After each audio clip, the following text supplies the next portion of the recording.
crap announcement, but that's for another discussion. Anyway, hello. I don't know how I'm going to sound. I might sound like, I don't know. I was going to say like some blues singer, but I think I just sound like some stupid comedian or something. Like I can't breathe out my nose, so I think I sound a bit stupid. But hello everybody. Welcome to Heroes of Handheld. This is the world's premium podcast dedicated to handheld gaming. It's episode 246. Can you believe there's been 246? We're very close to another milestone in our career, the big 250. Wow. What will we do for that one? Probably the same thing we did for 100 and 200 and absolutely nothing. But I'm one of your hosts.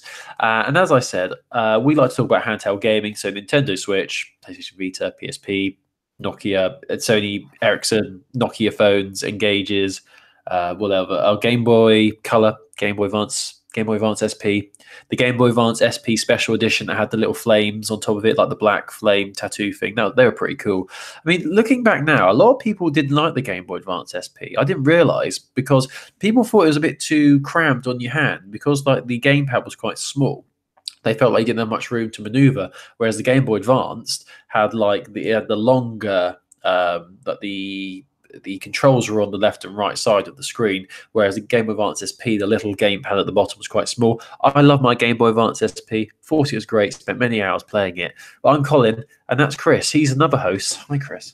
I didn't own a Game Boy Advance SP or a Game Boy Advance, any of them, until about a year ago, when my friend was leaving the country and just bequeathed me one. But the Game Boy Advance, the flip one, was that the SP? That the was SP, really yeah, cool. That was really, I love that. The one with the best design. Oh, go on then. Where are you? It's in my. I'm literally sat right next to it. I know you're in here. You know you're in here. Here we go. The one with the best design, EVs, is this, which is the Game Boy Advance Micro, which is such a cool machine. I mean, the screen. It's obviously quite hard to see, and it is a bit like a McDonald's toy, but it's so slender. You could just stick the game in just like that. It's so handy. But anyway, surely the screen quality is crap. So I'm just gonna boot it up. I actually don't know if I've got any power. What games have you got on that little device? I do have a little bit of power. I'm playing some Metroid at the moment. Yeah, Whoa. fuck you. Who needs Pokemon when you've got Metroid Fusion? Who needs a Nintendo Switch when you've got that, boy? Crank the volume up.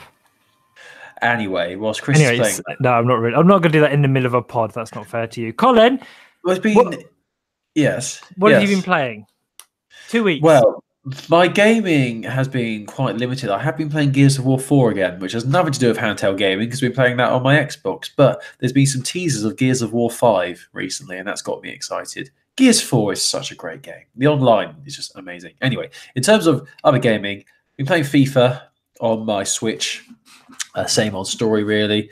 Apart from that, I've been playing two really quite terrible games on my mobile. One of those games is by a company called Poptacular, and it's called the 100 Picks Quiz.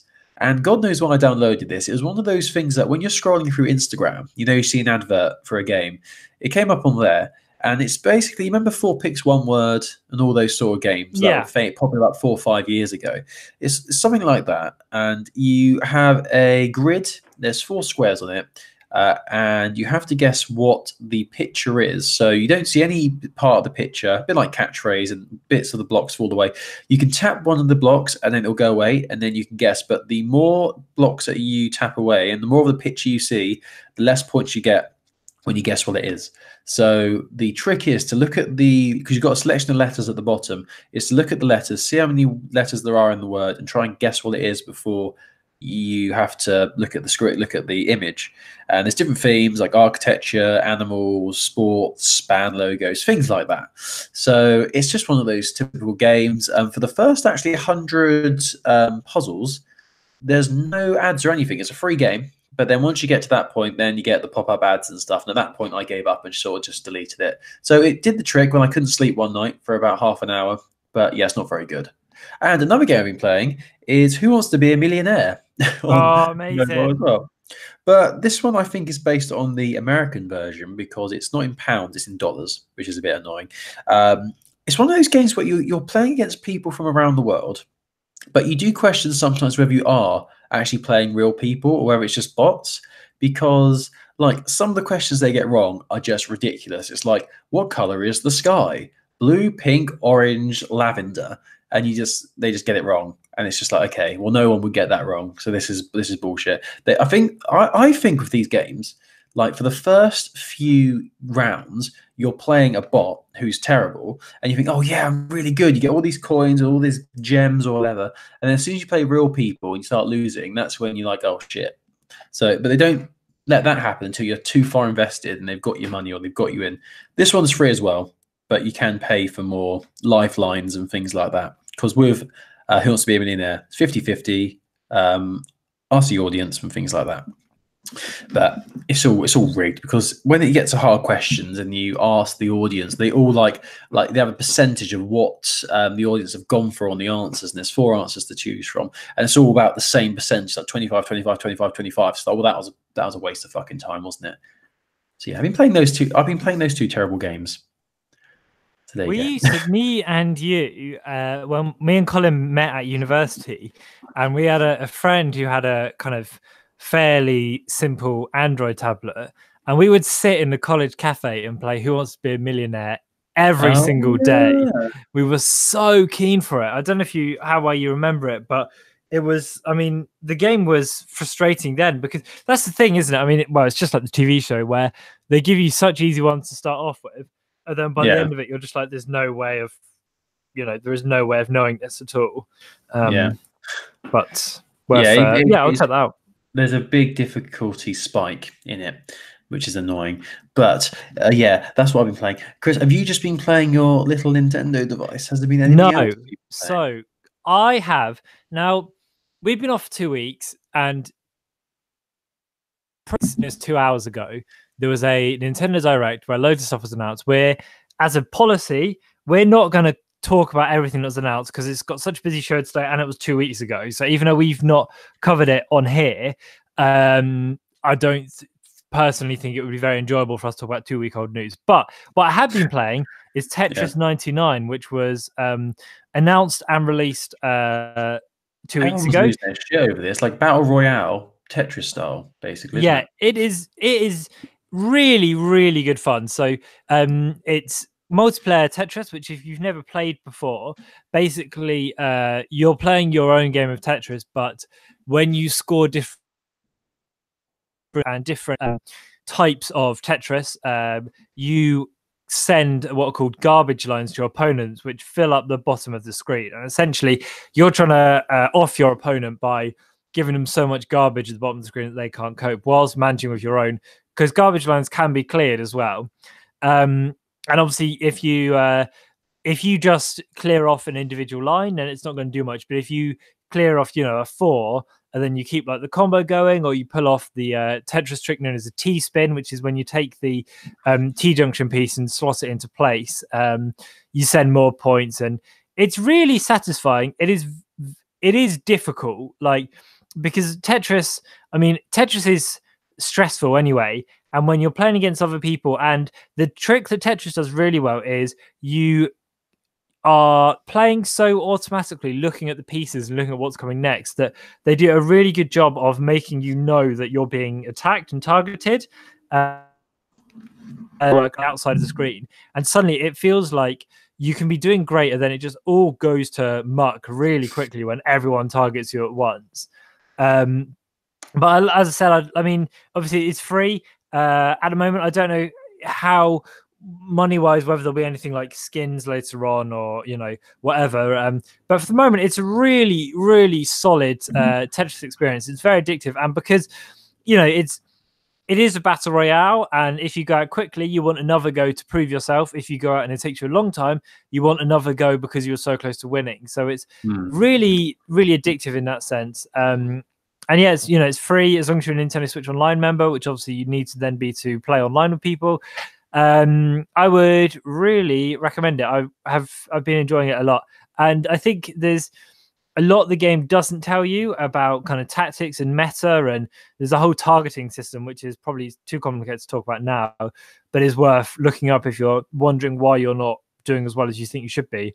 But it's great because you can come in and just play Tetris, and you can be like, oh, cool, I got into the top 50. Or you can come in and specifically focus on Battle Tetris. Then it's like, oh, I got to the top 10. Like there's lots of layers to it. And the music's great and it looks really good and it's quick. The only thing I would say is the game highlights the problems that a lot of people have with their Pro controllers, because the D-pad on the Pro controller is not very well set up, so that sometimes you press up and it triggers a down or vice versa. Not good. Not good. Get those confused. But overall, it's really, I don't know if you've played it yet, Colin. I would recommend it. It's Tetris, but with this amazing twist. And actually, like, Nintendo have managed to make what could be a bit of a joke, and they've turned it into actually a really devastatingly solid multiplayer game. Yeah. You were saying there about the music being good. That stuck with me because I think that's quite a thing for Tetris. It always had really outstanding music. It was that dun dun dun dun dun dun dun. That was like the Tetris music, wasn't it? Is it like a spin on that? Yeah, so that's a classical piece. So then this is a play on it where it gets more stressful when you get into the further down the chain you go, the more intense and driving the music gets, and it feels like you're on maybe like Dance Dance Revolution or something. The way the music kind of like throbs and builds and really does a great job of escalating tension. That's the thing that's great about this game, is there's so many clues, but there's so many kind of clues within the way the game is framed and set up that let you know that you're doing well and that you're getting further and further in. And that's why it's so rewarding to play, I think. So I'd really recommend it. Worth checking out for sure on your Switch. I don't know if it'll come to other platforms and stuff, or if a similar thing will come. But yeah, I'd really recommend it. So that's what I've been playing this week. Yeah, it's weird. Like I remember, obviously, that was announced a couple of weeks ago now. But when we did after we did the podcast, before we had the break for a week, I remember seeing the announcement about it and everyone losing their mind. But because obviously I was all wrapped up in packing and going on holiday, I sort of completely forgot to download it. But now you've reminded me, I will definitely check that out because I am still a Switch Online member. So definitely going to do that. Sounds fun. Sounds right up my street. I just love these games where there's loads of people involved in one time. I like these mass online multiplayer games. That's why I liked was it called a Cario, where you're the dot and you have to eat other dots? Yeah, and you have to eat the other dots. And the thing that's great about Tetris is you can see how everyone else is doing as well, because this is the first that I can think of. This is the first type of battle online multiplayer royale game where you can see every character at once. Like, because in Fortnite, you have no idea how everyone else is doing, really, apart from your own rank, or Apex Legends, or you get a sense. But yeah. Apex Legends is another game I've not checked out yet, but I need to. Are you still there? He is still there. Hi, Chris. Hi. You all right? Yeah. So in summary, Tetris is good. Tetris good. Lag and bad connection bad. That's the summary we can take from that. Colin. Yes, I feel today is going to be very Pokemon heavy. So much Pokemon news, so much talk. Is it Pokemon Day today? Is this actual Pokemon Day? Happy Pokemon Day! Yes, it is. Yay! So today is much going on. It's the anniversary of the games originally coming out in Japan, and every year Pokemon, the Pokemon Company, do something to celebrate it, with ups and downs and various things of various levels of what they want to talk about. But this year's been really, really big because obviously we had the Detective Pikachu trailer yesterday, which I don't know if you've watched yet, but it's very, very good, and a very, very engaging watch. But then today at 2:00, we had a 7-minute Nintendo Direct ceremony, which was the grand reveal of Pokemon Sword and Shield, the new Switch Gen 8 Pokemon games. 7 minutes long. We saw a bit about the region of Galar, which looks a lot of people saying it looks British. Yeah, I think because of the kind of column. I think I wouldn't disagree with that. It looks, the map looks British. Then some of the shots they showed almost, or French, but anyway, it's very, very European. And the actual game, we saw 3 of the starters as well. We didn't really get much about the gameplay. How did you feel watching? Well, I didn't actually watch the actual video. I saw the reactions afterwards and the summaries and people summing it up. And I know, obviously, you get this a lot when there's a big build up, especially for a big game. And obviously, Pokemon is a massive franchise and people love those games. There just seemed to be an overwhelming feeling of disappointment and a bit of a deflation from people, because I think a lot of people, and I think maybe yourself, you're more of a Pokemon gaming fan than I am. We're expecting bigger things for this being the first proper Pokemon title on the Nintendo Switch.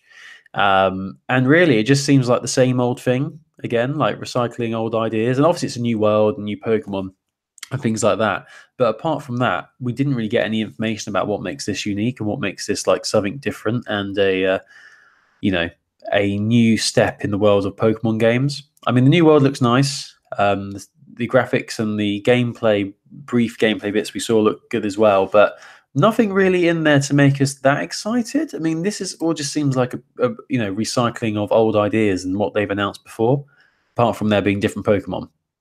And I gotta say, Score Bunny's my favorite out of those 3. Look at those ears. His ears, Sonic. His ears look like Sonic's shoes. The way that bunny stands with its arms on its hips is so Sonic. It really looks like a Sonic character, doesn't it? And the kind of cheeky grin and all that stuff. I think, they're all very unique looking. I mean, Sobble and Score Bunny reminds me of Joy from Inside Out, the Pixar film. Mm-hmm. And Sobble reminds me of Sadness. So, yeah, there's that. I mean, the world interested me. I think that people were saying how it looked like there was a sort of Hogwarts or magic school looking thing, and looking at them, there was like a head down view of the map, and it looked like there was like some sort of castle or something at the top of the map with a big forest around it, which looked quite intriguing. I mean, I've only ever played Pokemon X, or was it Pokemon Y? One of those two. And I couldn't really get into it, but I didn't really grow up with the Pokemon games. I watched the anime, I had the cards, but I never really liked the games. I was a very impatient gamer, and it took quite a long time to get anywhere in Pokemon, the original ones, and I just wasn't that interested in them, So, yeah, I mean, I don't know if you've. When I messaged you earlier when it was first announced, you didn't seem too impressed by it, and that just seems to be the overall thing. I mean, people are just happy there's a Pokemon game coming out. Yeah, but in terms of this one, it doesn't seem much in the way of, oh yes, this is going to be so new direction, innovative, new game on a new platform. No, it just seems like the same old thing. Yeah, really I feel very middle of the road on it. Like I wanted to watch this presentation and come out of it and be like, oh my god, Pokemon on Switch. But I mean, I think disappointed is too strong a word, but it so far from what we've seen, I feel like it looked quite middle of the road. And like you say, not really. I just wanted some sort of innovation. Like I wanted the game to bring like it doesn't. And it's early footage. We saw mere minutes. We didn't see a lot of stuff, but there's stuff like there are leaps that happen. Like in Pokemon Let's Go Eevee Pikachu, which obviously not everyone's cup of tea, and targeted skewer kind of less experienced, but there are things in that were really cool, like the Pokemon appearing in the wild rather than in the grass is a really cool and a really big move, and makes a lot of sense for an RPG like this. And then you watch the trailer for this and it's like, oh, it's a wild battle again, we don't know what's going to like. And like you say, it just looks like frustrating. And the thing about the map design as well, that I kind of I mean, it might, this is a lot of assumptions and blah, blah, blah. But the fact that the bottom of the map is like, oh, it's, plain, grassy, flatter than the top of the map, it's a massive city and some mountains. It's like, oh, I guess we're just going to be walking up the island then and hitting like there's circle jerk there's time. So much more. Circle it just seems time. So like circle jerk time. If it was Call of Duty, people are like, oh, it's the same thing every year. But Pokemon, oh, it's great. It's great. There's a bunny. Oh, you look sassy. And I don't know. I think it's it's so hard to get a skill on what the game is like based on, you know, Sure, it'll be a great game. the several minutes we saw. Yeah, I'm They sure always there'll be are. something in there for me, but I wish that I'd come out of the direct feeling more excited, whereas currently I feel like it was as I expected. And it's a shame because, you know, Pokemon game on Switch, this could have been like a big reinvention. And I'm not saying, you know, I'm not saying open world, real time. Like people, I think, want too much. I think it's little steps, but it does not look to me significantly different so far from what we've played before on Pokemon. Yeah, I mean I didn't even watch the full 7-minute video, but just by watching the gifs and the the tweets about it, that's the impression I got. Yeah. So I mean, as I said, these games are always good quality, but Nintendo and the games that come out on Nintendo and like franchises like Pokemon, Mario, they do seem to just stay the same because they know it works and they know people will buy it regardless. All they need to do is change the Pokemon and change that, and then it's all good. I mean, the one thing that I think needs to end now. Now this is on Switch, not on 3DS. Do you think we need to, do you think it's time to end this whole having two games? Do we need to have the two games anymore? Can't we just make it one? Yeah, I feel ethically squiffy about that as well, because the whole reason for a long time they put that in is so that you have to trade between people to get both, you know, between all the Pokemon.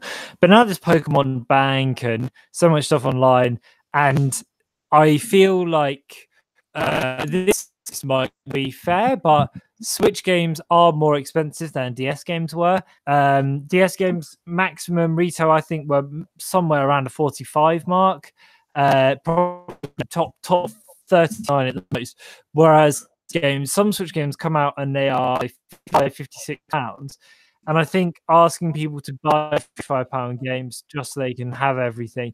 And, you know, obviously, Nintendo's justification would be we don't want people to buy both games. We want people to buy one and trade with someone else.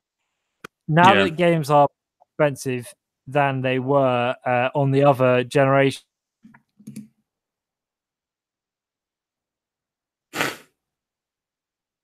So I think Chris has been disconnected, but I agree with what he's saying. Oh, he's back. He's back. Hi. Hey. I was saying it would be really good if it was like when Zelda was on Game Boy and you had Oracle of Time and Oracle of Seasons, and they were significantly different. But I worry that it's going to be the same game just with different Pokemons. I just wanted to love what they announced, and I was very meh on it. Yeah, we've come to expect to be blown away and like adoring of announcements for Nintendo Switch. But I mean, this wasn't bad in any way. It's just it just felt like this was the opportunity to really be innovative and do something new and fresh. But no, they've just gone with the same old formula. But you know, as more details come out, I'm sure we'll be more excited about it. As talk of the things that were announced or shown this week, did you see the trailer for Detective Pikachu, the second trailer? Oh, you don't watch trailers, do you? Oh, yeah. No, I did. I don't watch a lot of trailers, but I did watch this one because yeah. Oh, I love it. Can't wait. Really can't I think it's going to be good. I told you, even people who don't like Pokemon are excited for this. Like my partner, she has no interest in Pokemon, never has. Even she wants to see it because the trailer looks so good. I think this could be something special. You know, this could make a shit ton of money. I'm really looking forward to it. Especially because it's got Ryan Reynolds as well. I think if you have Ryan Reynolds, sassy you know, people love him. People love his kind of comedy. Yeah, I'm really excited. Can't wait. And we saw more of the, more Pokemon now are going to appear in it. Some surprises there. Some rare Pokemon appearing in there as well. Some ultra ones, which is nice. Yeah, without spoiling it, I hope that the Pokemon that shows up that you're referring to, I really hope that isn't too significant a part of the film, because if it is, it's a really shit thing to put in the trailer. Yeah. They seem to have revealed a lot in that latest trailer. A lot of clips from It seemed like there was a bit too much, in my opinion. But maybe they haven't revealed that much about the plot or whatever. But no, this is good. I'm excited for that. Also, another thing, because it is Pokemon Day, happy Pokemon Day. Pokemon Go, of course, didn't want to be left out, and they have an event, a very short-lived event, actually. In fact, by the time you're listening to this, it might already be over, because it started yesterday at 1 p.m. and it's running until tomorrow, 1 p.m. as well. And in celebration of Pokemon Day 2019, it is a event. I always forget the name of the first. Is it Johto Pokemon? The first one round is of Kanto. Kanto. I know it was one of the toes. So Kanto Pokemon will appear more often. So all the starter Pokemon, Bulbasaur, Charmander, Squirtle, are going to appear more regularly. Pidgey and Rattata, there's going to be loads of those, which they used to be back in the beginning. It's like the old times. But you have a better chance of getting a shiny Pidgey or Rattata as well, which is very exciting. And of course, Nice. there's and actually, there's no extra Stardust or XP for this, unfortunately. It's just these Pokemon, which is a shame. But the most exciting thing is that you can get a special edition Pikachu and Eevee with a flower necklace. That's very exciting. Have you caught one yet? I've caught the Eevee. You saying that made me turn it on, see if there was a Pikachu nearby, but there wasn't. Annoyingly, when I was walking to work today, there was loads of like shadows of them, but I didn't actually see one. So I've not caught Eevee yet. So I need to get on that. Well, I've got the Eevee, so if you catch the Pikachu, I'll do you a little trade. Oh, that'd be shit hot. I'll be up for that. Let me just have a look and see if I've got any of them near me. I've got the EVs near me in the shadows, but yeah. It's in the shadows. Yeah, I saw that coming. Yeah. In the shadows. Right, Colin. Yes. There is loads of Switch news to bumble our way through. So I want to talk to you about going completely off the spectrum and something that's nothing to do with Pokemon. I don't really. I know you like sports. I know you like the cherries, up the cherries in all departments. How are you with cricket? Cricket, I've never really understood. Never enjoyed. My dad was a big fan of it and still is. He loves it. I just don't get it. He tries to convince me that there's 2020 games or something, or T20, where they have to hit the ball across the park in 20 overs or something. And that's really exciting because they have to do it really, really fast. But no, it's not. Test cricket, I don't get. Here's the thing. You're a real piece of shit because you could drive to the Rose Bowl, right? This summer, drive to the Rose Bowl, take your dad, go for a couple of England 2020 games. You'll love it. Have a couple of beers, watch all the lads hit the willows, bat the crease. It's bloody great. It's the sport of kings. Anyway, if you're not into cricket, this might have passed you by, but England Cricket tweeted that this summer we are getting an Ashes cricket video game.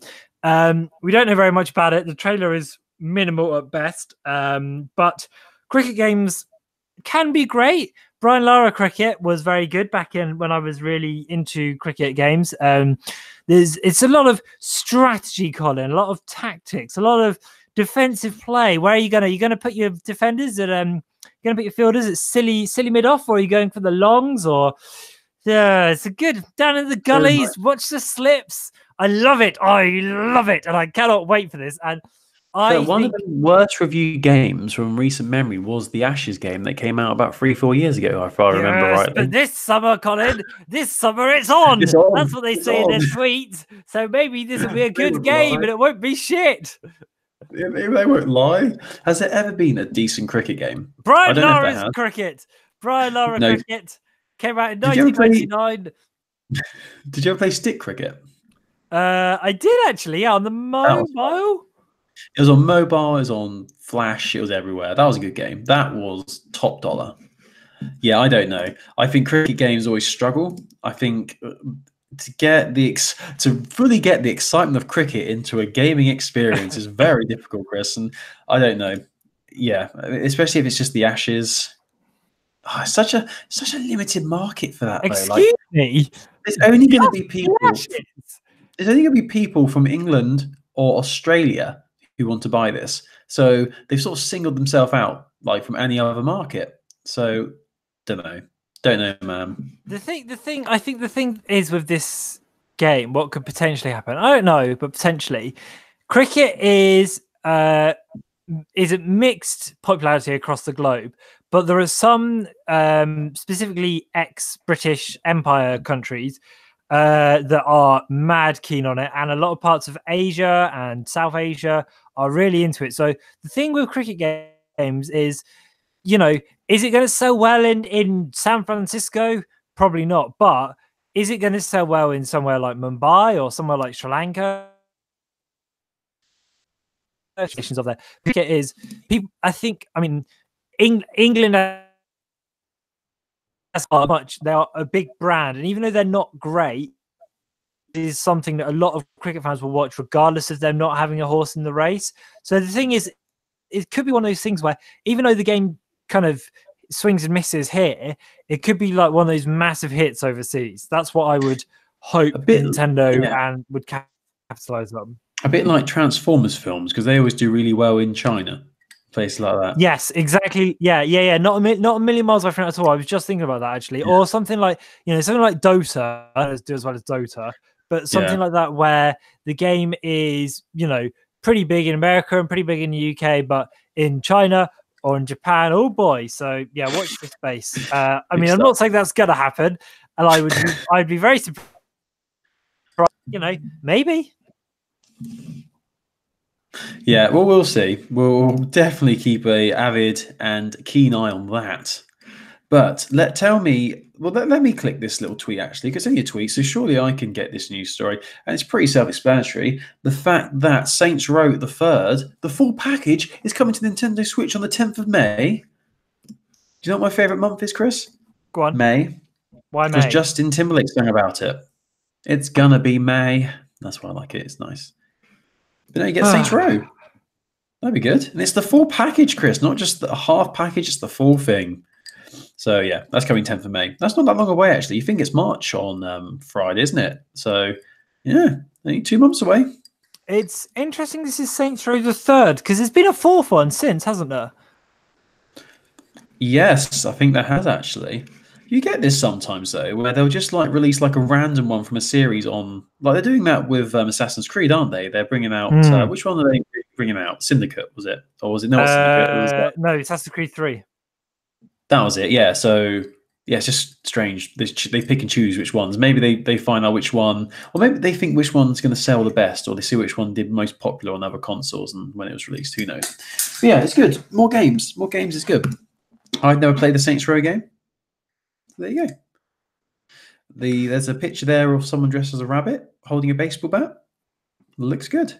I played a bit of Saints Row on PlayStation 3, and I did not enjoy it. But this, a lot of people do like the franchise, and it's the Switch. And this makes me sound like such a dick, but I feel like the Switch, there is a kind of genre of adult game in inverted commas that I think the Switch is kind of missing. That game where you can, just pick up a sword and go and beat up a policeman, or run over people with a car, which is to call it adult behavior is a bit grim, but that kind of 18 plus sandbox GTA hole, I think this could fill it quite conceivably.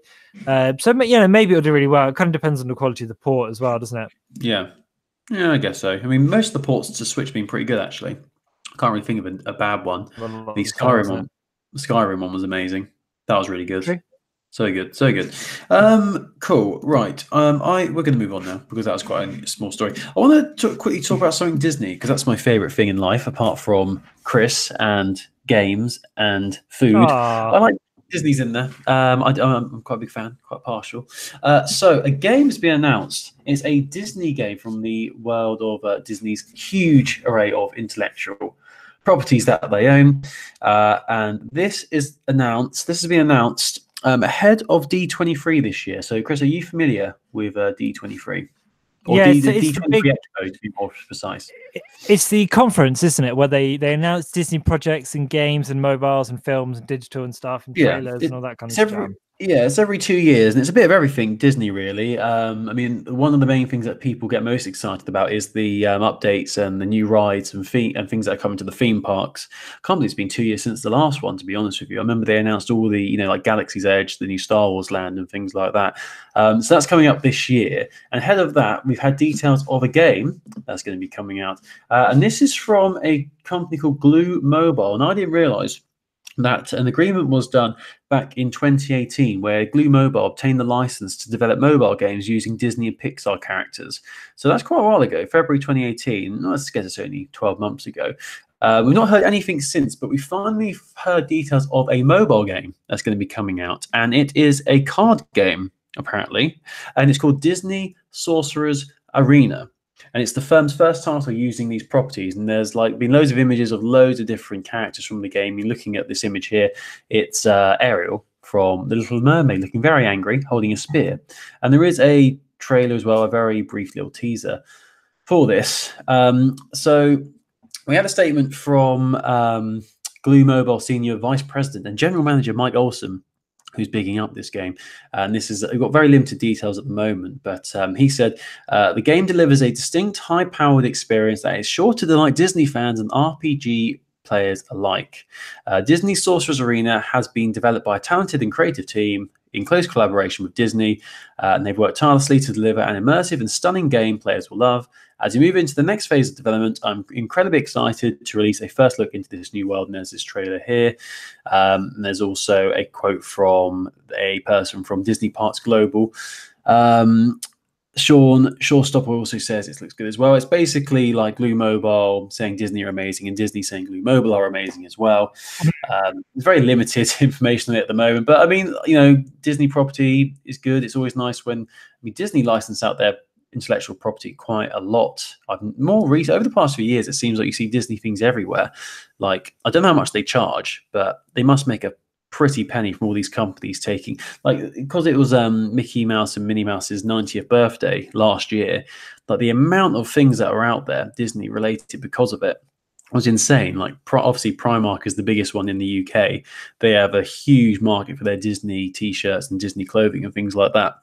But I'm all for more Disney mobile games as long as they're decent. And I mean, the building blocks seem good for this one, but as I said, very limited information. There's going to be a limited beta release later this year, and this will be in limited territories where people will be able to get a look at this. But yeah, we'll put this trailer in the article for this week's podcast. So yeah, if you like your Disney stuff, you like mobile games, then Disney Sorcerer's Arena is for you. And it's a card game, so hopefully it's going to be similar. I mean, if it's similar to Hearthstone, that sort of thing, I'm well in. I really liked Hearthstone. It's weird. I say I really liked Hearthstone. I played it for about 30 minutes and thought I really liked it, but never played it again.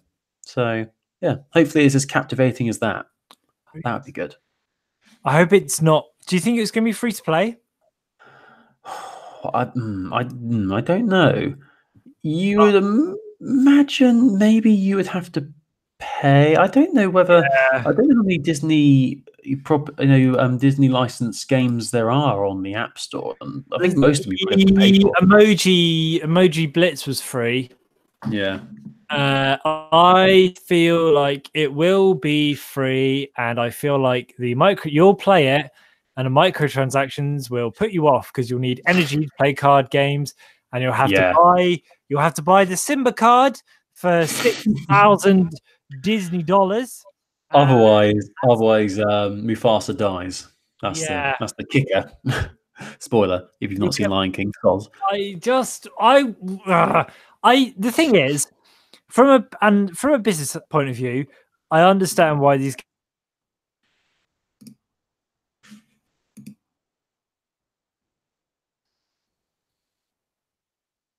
Hey, Chris. Decent, like, charged mobile card games, because the one that I really like, Card Crawl, that cost money, and there was no microtransactions, and it was such a good card strategy game. And the developer presumably made nothing compared to if they had done it as free to play. So it's incredibly frustrating from both ends. But I watched the trailer earlier at work. I think it looks quite interesting. But I just feel like it's for me personally, what I want out of a game, I feel like it's going to be it has the potential to be too microtransaction-y. Yeah, it does look like that at the moment. But even if Disney are really going to get behind this, obviously they're going to, because they've licensed out their brand to it. I mean, if it's mentioned at D23 Expo, we'll have a look and see if we get more footage then. We might have the beta out by then. We wait and see. But I love the properties of Disney. So if it's done right, it should be good. And if it's a good card game, we wait and see. I mean, it does say here, like, previously this developer, it was a Pokemon game they did before. Not Pokemon, sorry, it was a Star Wars game. Oh no, ignore me. They're talking about the guy who works for the company. He worked on EA's Star Wars Galaxy of Heroes, the guy who's head of Glue Mobile. There you go. Anyway, let's move. Glue made those. Did they not make the Kardashian game and the Taylor Swift game and stuff? Is that not Glue Mobile? Oh I think God. I think they're semi-big. Oh God. I actually really like the Kardashian game. I played Yeah, that for a bit. Yeah. Glue Mobile. Let's have a look. You're right. Oh my, that is good knowledge. Dinner you. Dash, Racing Rivals, Kim Kardashian, Hollywood. There you go. That is sick knowledge. How the hell did you know that?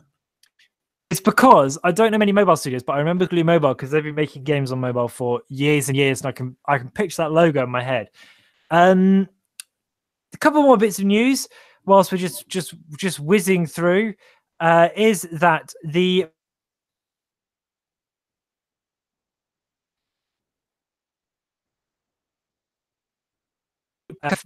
summer, so you can watch a trailer. We've embedded that. People who like To the Moon love To the Moon. I've never played it, but I'm looking forward to playing it on Switch.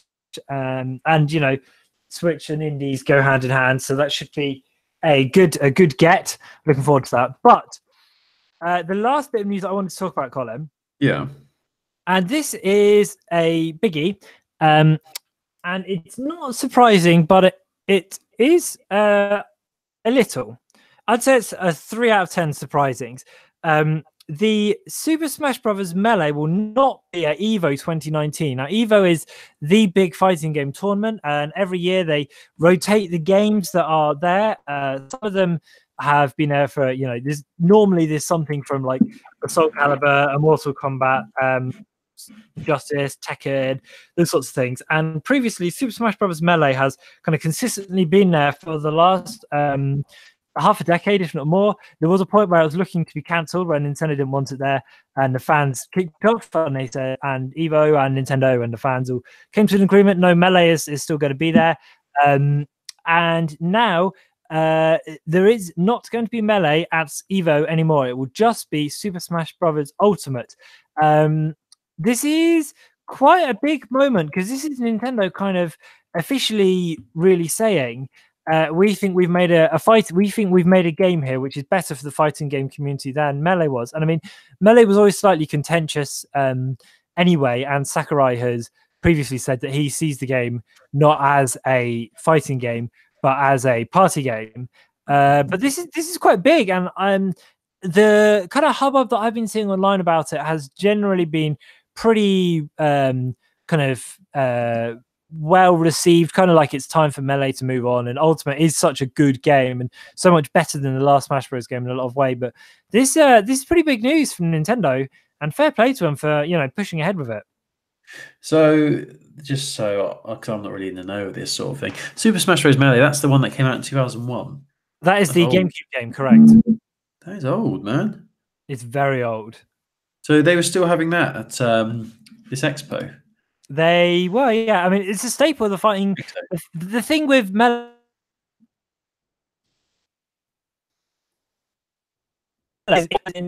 it's not like other fighting games that get patched and tweaked and updated. Melee came out and it's pretty much been in this, like, you know, it's a really pure form of game. And because of this, people discovered, you know, techniques, loads of things you can do. The meta has kind of evolved, but to a point now where clearly the response from Nintendo is, let's, you know, it's time to move on. Let's move into something new. And Melee will always be an incredibly pure fighting game, because after Melee came Brawl, and in Brawl is when they really went for party game, and they introduced mechanics like tripping. They got rid of how easy it was to do things like techniques like short hops, which is when you jump and attack at the same time, is like a staple of Melee. I believe in wave dashing and things. My terminology is not always great, but I know, like, you know, like Brawl was more of a kind of casual party floaty game, whereas Melee was a very hardcore fighting game. So for Evo and Nintendo and the Smash community to actually say, no, we're going to do Ultimate this year, I think is kind of a refreshing change. And it's nice as well, because I find it difficult to watch people play competitive Melee. I have a rough understanding of what's going on, but it's hard. Whereas everyone can, it's almost like watching a new sport kicking off, like a new TV show. So yeah, fingers crossed it should be good. But obviously Evo is not till not for a couple of months away, not till August. Nice. What's the news? Apparently, I'm more passionate about that than Colin is. Well, but you kept cutting out every 5 seconds didn't help. But yeah, I can tell you're passionate. Yeah, very passionate. Well, I didn't know half that stuff. Like I learn so much from you every week, Chris. You're so knowledgeable. Oh, thanks, mate. You're a good guy. I try. Do you want to do anything else? Oh, and then we can wrap up, and then you can tell me about the film you saw on the plane. Well, I don't know. Is there any other news that's worth even mentioning, Chris? Because I think we've done all the big ones. Yeah, I think it's all there. It's all there. We've wrapped up nicely. So now we can talk about film. This is what everyone. This is what people really want. This is what the people want. Why should we deny them any further what they want to hear? And that is, I finally saw Bohemian Rhapsody. And what did you think? I actually really liked it. And I have knew to say, you would. I knew you would. the thing is, like, if you like forget the fact that it's a rubbish biopic of Freddie Mercury, it's actually a really good film about Queen. Like the last 20 minutes, the Live Aid performance is so good. I've literally watched that on repeat because the clips from it are on YouTube. Like, it's ridiculous how similar to Freddie Mercury he is. It's not surprised he won the Oscar. The bit where he's doing the "Ayo," honestly, that is some shit hot cinema. And the bit where they start singing "Hammer to Fall," didn't really know that song before going into the film. That's now one of my favorite songs. That's so good, so good. And like that person who played Brian May, that could have been Brian May. That was crazy how similar he was. But no, really enjoyed it. Yeah, like, do you remember when you watched Greatest Showman? And I remember you saying like it's not a biopic of P.T. Barnum; it's a musical made out of his songs. I think this is it's closer to a biopic, but it's very much it's like it's a highlights reel, but it's so like toe tapping to. Oh yeah. I mean, they're lucky that the Queen's music is just so darn good. What? That's what helped you get through. But I mean, from what I've heard, what reviewers have said, and I agree with it, is whenever it was about to touch on something a bit more serious, it sort of like skirted around it and just like went the opposite direction. I think, oh, they're going to address this now, but then they didn't, just moved on. Which is a bit of a problem if you want. I mean, it's made me more curious to know more about Freddie Mercury. And I have to say, if that Live Aid performance wasn't there, probably wouldn't have liked it as much as I did, because it was, as I said, so well done. They choreographed it perfectly. Like the crowd scenes worked really well. And the person who played young Bob Geldof, how the heck that actually looked like Bob Geldof. That was insane. The rumor on the download is that the Blu-ray and DVD as an extra will feature the full Live Aid that they filmed, because obviously in the film it's not all 20 minutes. It's like a cut down version of what actually happened. Whereas they cut out 2 of the songs, didn't they? Yeah. Whereas on the DVD Blu-ray there is going to be supposedly, according to a thing I saw. Ayo. The thing. Can't wait. I'm glad you liked it. Ayo. Ayo. Ayo.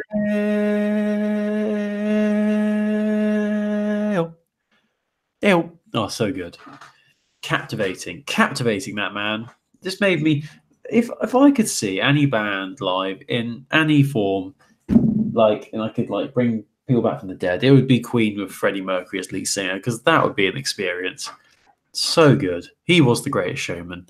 But have you seen they're making a sequel to Greatest Showman? There you go. I have seen that, yeah. Yeah, that'd be good. Like, you know, I think the first cash cow is bone dry, so bring on the second one. Get the udder like honestly, that will literally sell like hotcakes. But where can they go from here? What will he do? Will there be a villain? Will there be a villain? And then there might be like some sort of villain song, like in Lion King with Scar would Be Prepared. Oh, that'd be good. There's no real villain in the original Greatest Showman. It's just his own demons and his own like craving of fame and fortune. But now he's learned his lesson, Chris. What will happen? Do What was you? that guy? Because he's I'm really looking forward to it, but I'm also terrified because I feel like the story is not going to be good. I don't think they need the story to be good, though. They just need the songs to be good, and people This is will the forgive it. greatest show! This is the great show too. Whoa. Yeah. The thing is, like with the film like that, they know now they need to nail the songs and then put bits of story in between those songs, and then they'll be fine. Like Yeah. the story can be average at best, but as long as they've got like AAA amazing catchy songs, then that's all they need. Because to be honest, I mean, The Greatest Showman, the story isn't great. Let's be honest. I even I can admit it's not the best story, but it's those bloody songs. Keep it rolling. Stumble through your days. What if Yeah. Zac Efron dies and they do a version of The Other Side, but like a slow piano version? Oh, and he's like dead. Oh my god! And it's his ghost. He's like singing with his ghost. Oh no! And then he's playing Oh. piano whilst he's got his hands wrapped around him out of clay. And then they're both naked. And I mean, then they go to the tent. Anyway, yeah, that'd be great. No, I'm all keen for that. But Bohemian Rhapsody was very good. I hammered a full, honestly, so good. Freddie Mercury, legend. Brian May. To be fair, in that final Live Aid performance for the film, like all the other characters did was just like look over at Freddie lovingly every 5 seconds. Like they focused the camera on Rami Malek as Freddie Mercury, and every few seconds, oh yeah, we need to focus on the other members, and the camera just pan for a few seconds playing a bit of guitar, and it'll go straight back to him again. It's like, oh yeah, they're still here, looking epic, playing the drums, which they're not playing. Oh, poor Roger Taylor. Anyway, Colin, how can people get in touch with the podcast?